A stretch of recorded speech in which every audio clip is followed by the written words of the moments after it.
This time of year can be really stressful for kids and for their families. So one thing that we can do to make this transition a little easier for them as they go from summer vacation back into school is to make sure they have all of the supplies that they need to get them ready. So we serve a wide number of kids in this city, whether they're the parents of clients that we, or children of clients that we serve, or they're actually children enrolled in our services. So we're working really hard to minimize their stressors and collecting supplies for all of the children impacted by the Norfolk Community Services Board. And we're collecting those supplies at all of our service locations, and also we have a collection site at City Hall. Okay, because it's been a long time since I had to get a kid ready for school, thank goodness. And it was kind of a short list. You had some ruled paper, couldn't be the college rule, pencils, Right. some pens, a couple of things, crayons, I think. Now the list seems to be horrendous. Yes, and the younger the kids are, the longer the list is. You sound like you're speaking from experience. Yes, I am.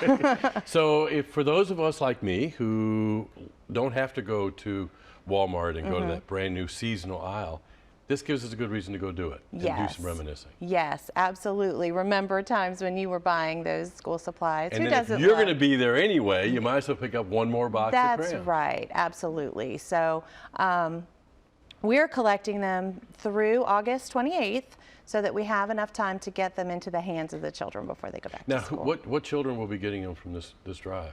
We're targeting, first we're going to look at the kids who are receiving services from us. So we serve kids across the city with emotional or behavioral disorders, whether they're receiving case management services from us or psychiatric services from us, counseling services, those kinds of things. We also do serve some kids that are housed in the Norfolk Detention Center, so we'll be making sure that they have supplies as well too, so that they can continue their education. Okay, now, this is the time of year where the sun's still up, but all of a sudden you start having to go to bed early. Right. And that's just the beginning of the transition. So what are some coping skills that we ought to be working with our kids on? This is it's really hard for children and for families to make this transition back to school. So we encourage parents to start establishing a regular routine with their children a week or two before school starts, so that they're not just going to bed early on the night before school, because kids already are going to have trouble. They're going to have a lot of either nervous energy or excitement that night before school. So if we can start a good bedtime routine for them a couple weeks prior to going back to school, that can help lessen the impact of that transition. It's also good if children have an opportunity to see where their classroom's going to be, connect with teachers. So if families are invited to a back to school night, those usually happen a week or two before school starts. That can help lessen that transition anxiety that kids experience. So that's really a good investment then, to make sure that things go smooth. Okay, so we're 4 weeks into school. Easy peasy time? Sure. Or is that when things start changing? This is when kids start getting a little bit nervous as the fun of summer is ending. Some kids really look forward to the structure that the school routine provides to them, and then some kids get nervous, whether a big transition age is kids bridging from elementary school to middle school. Those kids may need a little extra attention. That's a challenging time period. Kids transitioning into high school. So think of those milestone moments. Those are kids that may need a little extra support.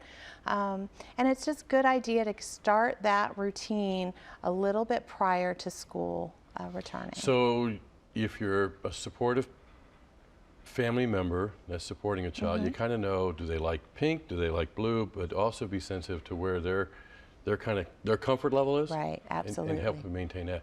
Now, there's also ways of connecting with the community. The 3rd annual Neighborhood Expo, you're going to be at that on September 19th, right? We are excited. This is, as you said, the 3rd annual Neighborhood Expo in Norfolk, and we are all about promoting community unity. And what perfect venue to bring together parents, kids, community leaders together under one roof to celebrate who we are in Norfolk.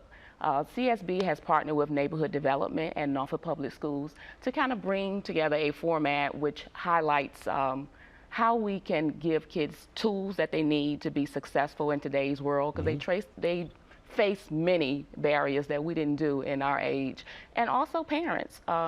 So we're going to take this as an opportunity to do workshops on the Fatherhood Initiative, on suicide prevention, bullying prevention, anything that makes Norfolk well.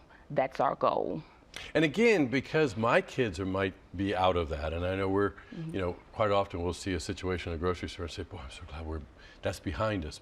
But it's not really behind us because as a community, we can come together, right? Absolutely, absolutely. And there'll be fun and games. There'll also be a time to collaborate with everyone in the community. This is where all communities in Norfolk come together to kind of have great minds get together and see what can we do to make Norfolk better. And that's one heck of a facility. Absolutely. The It's a Kroc brand Center. new, beautiful facility. We're Right. really excited they're hosting us. Over at the Kroc Center at Ballantyne and Princess Anne. Yes. Okay, so in closing, what one bit of advice do you have for that mom, dad, grandparent, or neighbor out there for getting the kid ready for school?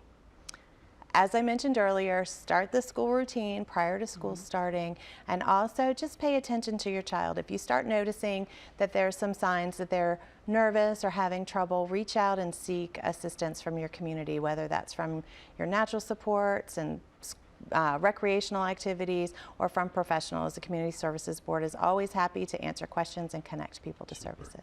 And always, of course, if the kid's not prepared with supplies, it kind of puts them behind. So help out there too. Hey, are you hungry? Because I got just the place for you coming up next.